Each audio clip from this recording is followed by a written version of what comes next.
সাংবাদিক ঐক্য আগামীর বাংলাদেশ শীর্ষক আলোচনা সভা ও অ্যাওয়ার্ড অফ ফ্রিডম 2024 প্রদান এবং বইয়ের মোড়ক উন্মোচন অনুষ্ঠিত হয়েছে। শনিবার সন্ধ্যায় ঢাকার সেগুনবাগিচার শিশু কল্যাণ অডিটোরিয়ামে ফ্রিল্যান্স জার্নালিস্ট অ্যাসোসিয়েশন অফ বাংলাদেশের আয়োজনে সংগঠনের সভাপতি গোলাম কাদেরের সভাপতিত্বে এই সভা অনুষ্ঠিত হয়।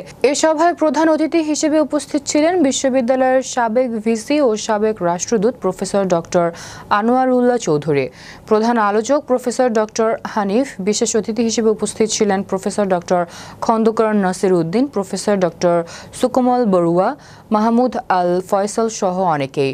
বক্তারা তাদের বক্তব্যে বলেন, দীর্ঘ আওয়ামী স্বৈরশাসনের আমলে সমস্ত সাংবাদিকরা তাদের ইচ্ছাশক্তি হারিয়েছিল এবং নির্যাতন নিপীড়িত হওয়ায় বস্তুনিষ্ঠ সংবাদ প্রকাশ করতে পারে নাই। তাই সমস্ত ডিজিটাল নিরাপত্তা আইন প্রত্যাহার সহ সাংবাদিকদের নিরাপত্তা বিধান করতে হবে।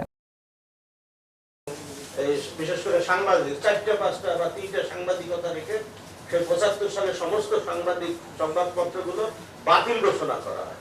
কিন্তু এইবার আর ওইভাবে বাতিল করা হয় না। জার্নালিস্টদের, এই যে আপনারা জানেন যে জামাত ইসলামের যে পত্রিকাটা ছিল যেই থেকে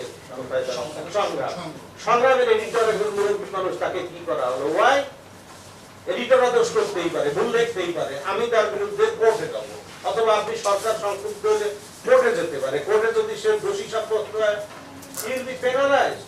আমি যদি আমার আত্মসম্মানের আগে যদি কোনো ভুল লিখতে পারে, সেটা সাংবাদিকতার পেশায় ঠিক না লেখা, যদি লেখেই পারে, পত্রিকায় হয়ে যায় একটা ভুল সংবাদ, আমি সেটা মামলা করতে পারি যে আমার এত কোটি টাকার আমার একটা মান সম্মান হয়েছে, মানহানির ব্যাপারে court will give the judgement.